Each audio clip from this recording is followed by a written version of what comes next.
Morning people, so it is 6 AM in beautiful Manchester today, and today I thought I'd do a little run through of one of my sessions.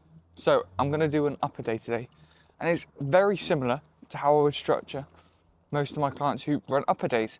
So I thought, oh, let's go through a little run through, explain how I do it, see if you guys can get some value, and yeah, should be a good session. So our normal routine of my day in the life is waking up at like 5:30 AM, wake up, have a shower, slam some water, and then on my way to the gym, get to the gym, leave the gym around 5:30 AM. Took a bit longer today because I was filming some stuff behind the scenes. So yeah, walk to the gym, get to the gym for 6, and then a 2-hour fasted session. So the reason why I train fasted at the moment is because I'm currently dieting. I like having a big meal before bed. And then if I wake up and eat before I train again, then I just find I get very hungry in the day. Whereas if I can spread out my meals more, train from like 6 till 8, get home, have my first meal at like 9:30, and then eating every like 3-4 hours works out a lot better for me. So that's why, and I find training performance isn't affected when I train fasted at the moment. So I'm gonna keep running with it. Yes people, so we are in for upper today at the one and only FLF. So I will always start, so my upper days, how I split them is 2 presses, 2 pulls. Today we're going to start with a high incline press. So I'm going to be biasing now the upper pec and front delt, and then my second press is going to be more of a flat press. So I've done 2-3 warm-ups. Working set today is going to be 30 kilos. So I warmed up doing the 18s for 10 reps, and then I did the 26s for like 5-6 reps, and I'm going to go onto the 30s for my first working set. Hey. Oh. Oh. Oh.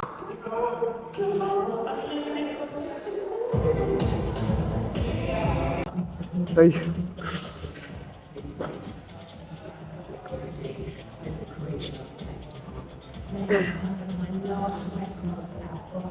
First set done.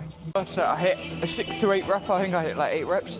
So I'm now going to reduce the load, go down, and I'm going to aim for more of a 10 to 12. But nothing changes with regards to full range of motion. So as I was saying, back off set now, aiming for a bit more high rep range. Versus the first set was a low rep range. Trying to beat what I did last week.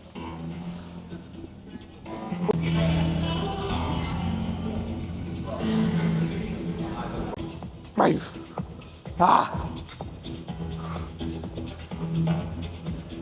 So with a lot of my clients and myself, I now always do like my first press as a dumbbell exercise, whether that be a flat or the high incline.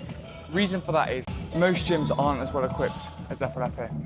And when I'm traveling back to London or I'm away at different gyms, you can always do a dumbbell press, right? So it's very cross transferable in terms of being able to manage progress, good compound movement, good skill to have, getting strong at presses. If you're gonna be progressively overloading each week with the dumbbell presses while in a diet, we know for a fact you're gonna be going through a recomp phase where we're definitely gonna be building muscle and losing fat at the same time. So I think it's just a great movement to do, and again, you can do it in pretty much any gym. And it's better than a barbell because we've got that freedom at the joints in terms of we're able to slightly internally rotate our elbows, we can move the wrist in terms of we're not in that fixed position where, especially for me, anytime I do a barbell press, my rotator cuffs start to hurt a bit, whereas I feel a lot safer with a dumbbell. Also with dumbbells, I don't need a spot, right? If anything goes wrong on a dumbbell press, I just fucking drop them on the floor.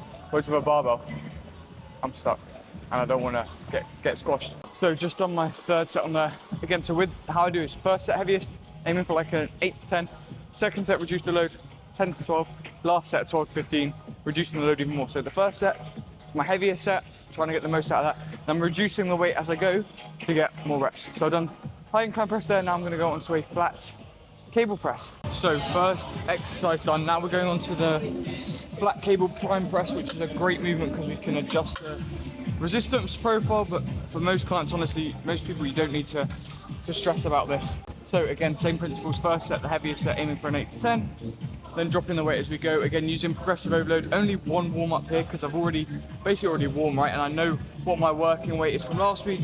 My goal is to just beat it. Last week I got, I think 7 it was, so I'm just trying to beat that. If each week while dieting I can beat how many reps I got the week before, perfect. Hey. There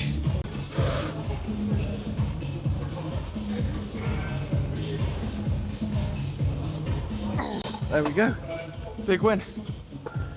If each week, especially when darting, a couple of the sets you're getting progress, that's a massive win. People think, oh, every set you're gonna beat what you did last week, you're not. Especially when in a deficit. You can be maintaining strength, pound for pound, you get me stronger. But also, if I can get 1 rep here and there, a couple of sets, very happy with that. Maintaining muscle, that is the goal for me. During this dieting phase, is to not lose any muscle. I'm just losing at a slow rate of loss, 0.5% to 1% a week. High protein, perfect. Training frequently, hitting every muscle group twice a week. All the key ingredients to make sure all the muscle is maintained. So second set, so again, the reason why we're doing like 2 presses and we're doing them at different angles, I'm not doing like 2 sets of incline press, it doesn't make sense. That press that I did earlier hit my upper pec fibers, clavicular fibers, my front delt. This is gonna focus more on my mid pec, and then I'm gonna do a dip at the end probably to hit the lower pec fibers. So you just wanna like cover all bases. If we can do that, again, shout out to my YouTube where I did a video on about training with high frequency, why you only need to really train 3 times a week.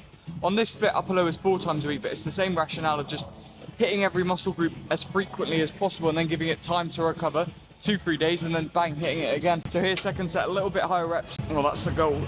Again, focusing on good rate. The one issue with this machine is that ideally it would have some foot pad here, so I can press down. It's a bit low here, because I want to create as much stability as possible.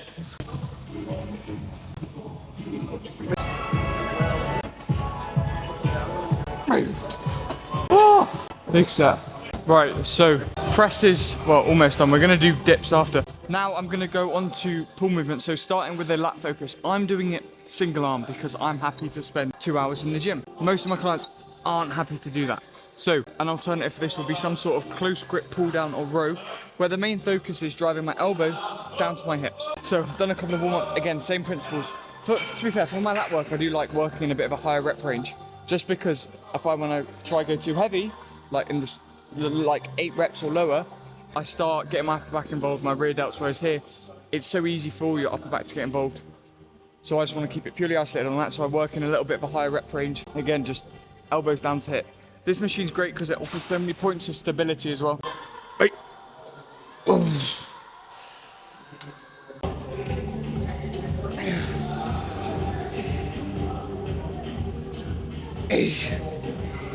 Oh. All in the lats, elbows to hips, beautiful. Yeah, so we're here now live, FLF. So second set now. Working in the high rep range, 10 plus. Well, I got 10, I did my left arm, this is second set on my right arm, I've already done my left, I got 10, so I need to match it. Always doing my weaker arm first, of course. I don't want to be walking around with one lat bigger than the other, that would be very inconvenient.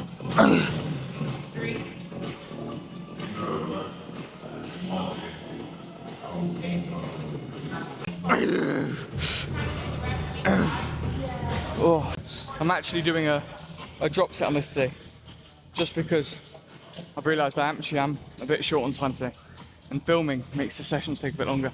So to do my 3 sets on this, the second set is going to be a drop set. Not quite as efficient as doing 3 whole sets, but we'll be alright. Convenience sometimes is the most important thing. Again, really focusing on that stretch at the top here. Big stretch in my lat. Hey. Elbow to hip. Done. Now onto an upper back row. Right, so upper back row here. Purely moving weight here. Trying to do the stack. This is always my measure of strength. How many can I get the stack for? So I'm just purely working upper back traps here, just thinking, slamming my elbows back. Great machine this, absolutely love it. Trying to get as many reps as possible. Absolutely raw dogging it. Form isn't gonna be perfect on this. This is like, I'm just trying to, it's not gonna be the cleanest set. Again, I'm just trying to work upper back traps, get as much out of it as possible, and then the second set, I'll clean up the form a little bit. Oh yeah. 3 sets here. Oh yeah.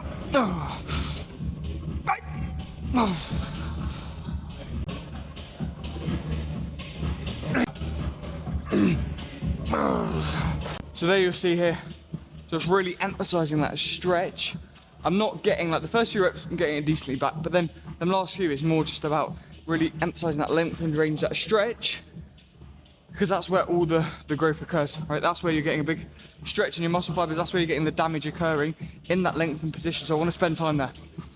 Same with all my presses, you'll notice I have lots of range of motion. That is absolutely key for growing. So most important is if we're getting a big stretch, slamming the elbows back. We don't want to do it from the beginning, like I wouldn't want the first rep to be like a half rep. But this is where I say, especially with my clients, to get quite advanced into their training, sending training clips, I don't mind them doing a few like partial lengthened reps with pulling exercises. Like you'll see when I was doing that pull down as well, most of the reps at the beginning were like elbow to hip, but then at the end, a few of them were just like down to here, because I'm just working that stretch. But if I ended the set, every time I couldn't fully complete the rep, I'd like miss out on so many gains in that lengthened position. So this is why as well, filming your sets is so important. And this is why I need to see my clients training, because I've just watched that set back and it was a bit sloppy, right? Even those first few reps, I wasn't really getting it as far back as I'd like. So I've watched it back, right, reducing the load, making sure I'm getting a bit more range this set, fully getting it shortened for the first few reps. This is why I need to see training clips on my clients, because if we can improve your training from the offset, that's how you're going to get these crazy body recomposition changes where you're able to lose fat and build muscle at the same time. Again, game changer, always using straps, especially like when I'm like trying to pull the stack, not very well. But if I wasn't to use these straps, I wouldn't get it. So I wouldn't be able to expose my muscles to as heavy a load, which is obviously very key for building muscle. Right. Oh.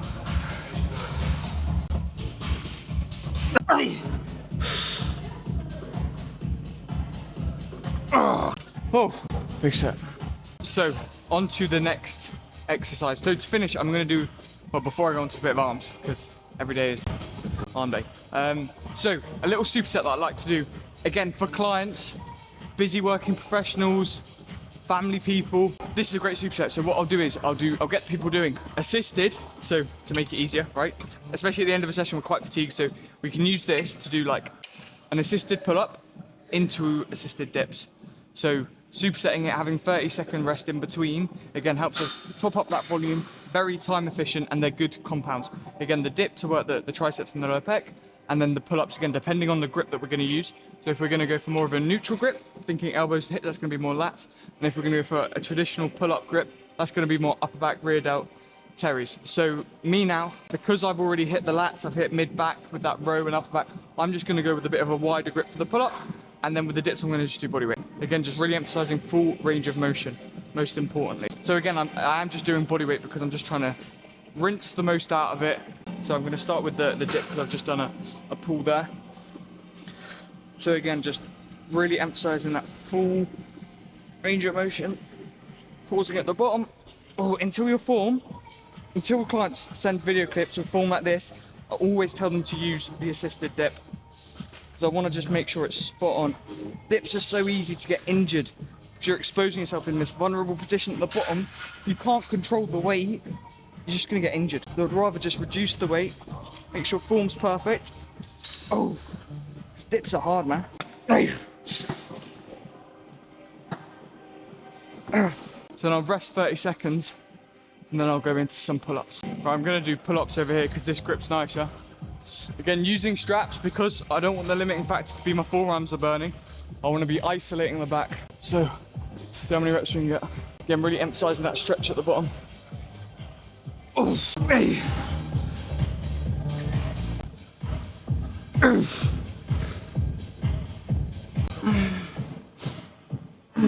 So at this point, I'm auto-regulating sort of how much volume I'm doing here. Probably do 2 or 3 sets of the dips, pull-ups. And then that's upper body hit. I've hit all regions of the pec, I've hit all regions of the back, other than my erectors, which is like my lower back, but I'm gonna do an RDL tomorrow for my leg day, so that will tick that up. And like I said, the main thing with the upper lower split is hitting every muscle group every 3 days, right? So I'm hitting everything every 3 days, giving it time to rest, recover in between sessions, and then just using progressive overload, trying to get stronger each week. And that's exactly what I do with all my clients, whether that be training full body or upper lower. So yeah, I'm gonna finish with an arm pump, because we cannot beat an arm pump. And then that's upper boxed off, probably taking me around 2 hours, which is, again, like I say, for me, I love training. It's a big, I would rather get up early, get to the gym at 6, be done at 8, and then have the rest of the day to work and spending a good amount of time in the gym Whereas with my routine, like calls can come up in the day, needing stuff for clients and stuff like that. So I'd rather get it done in the morning, no distractions, and then get back and work all day. So right now I am running an upper lower split. For most of my clients, I will get them training their arms at the end of the lower sessions. Otherwise, the upper sessions just take way too long. For me, I've got a bit more time. I'm currently running it on my rest day because I'm going into the gym every day. So I'll just run an arm day, a 20-minute superset where I'm basically rotating between a lateral raise like I'm doing here, a tricep push down, and a bicep curl with a bit of abs. Then, at the end of my upper or lower days, if my arms are feeling fresh, I will just chuck in a bit more arm volume and do a little circuit like I did here today. Now, I'm literally just doing it as a big superset to save time, but also just to accrue volume quite quickly and get a nice pump. And the reason why I'm doing it as well is because who doesn't want big arms, right? I want big arms. Your arms are a smaller muscle group, your side delts are a smaller muscle group, so you can recover quickly from training them. Therefore, we want to hit them as frequently as possible compared to maybe your quads, your hamstrings, your back, and your chest, right? They might need a little bit longer time to recover, whereas our arms, we can get away with hitting them every other day, 3, 4, maybe even 5 times a week. And the more frequently we can hit a muscle group, being able to recover, the more it can grow. So that's the reason as to why I'm running my current split like that with regards to my arm training. So here we have a little bit of a physique update. So currently for me, I'm weighing 79 kilos, eating around 2,300 calories a day, 10,000 steps a day, and not doing any cardio. My goal now is to slowly diet down, and I want to get to around 75 kilos, where I know I'll be nice and lean, and then slowly reverse out from there. I'm in no rush, so I want to enjoy the diet as much as possible, hence why I'm not doing any cardio. And then once I get as lean as I want to be, I'm just going to look to hold that while slowly reversing out of my diet. So upper body session wrapped up there, progressed most movements, which is good, upper rep here and there. And again, like for me now, that's the goal during this diet, is to maintain strength, still get a little bit stronger if I can do that while losing weight. Bang, I know I'm not losing any muscle. And again, for most of my clients that are coming to me with variables not being consistent, so their diet's a bit all over the place, training isn't on point, when we sort all these things out, they will be getting stronger and stronger each week, despite losing like 1% of their body weight. So they might pull off like 20 kilos, be stronger than they were at the beginning. Then we know, right, well, they've definitely gained muscle during that phase, and that's how you get a crazy recomp. For me, it's a bit different because I've been training a long time, all my variables were in place, so that novel stimulus isn't quite there. But again, as well, like my training is very similar to what my clients is. I'm running an upper lower split because I train 4 or 5 times a week. All my other clients, most of my other clients that are training that time who are running, either upper lower splits or full body splits, just because frequency is king in terms of I want to be training the muscle groups as many times a week as possible. There's no point doing like a typical gym bro split. And then similar with movements, like making sure we're hitting all muscle groups 2-3 times a week, making sure we're hitting different fibers of the muscle, so we're not just doing like 2 presses, flat presses. There's no point doing that. Do 1 incline, 1 flat press, same with the back. Let's hit the lats, let's hit the upper back. Then when we train legs tomorrow, we'll do some glutes, some hamstrings, some quads. So we're just making sure we're ticking all the boxes with our training, and that's just so important. So there's so many little variables that you might not know you aren't making the most out of, sorry. So it's like, right, are we nailing our training? Are we nailing our diet? And it's not even like it requires loads of energy. It's just loads of little things that we can start to implement that's going to lead to huge changes, like making sure, right, we're in a calorie deficit every day when we're losing weight.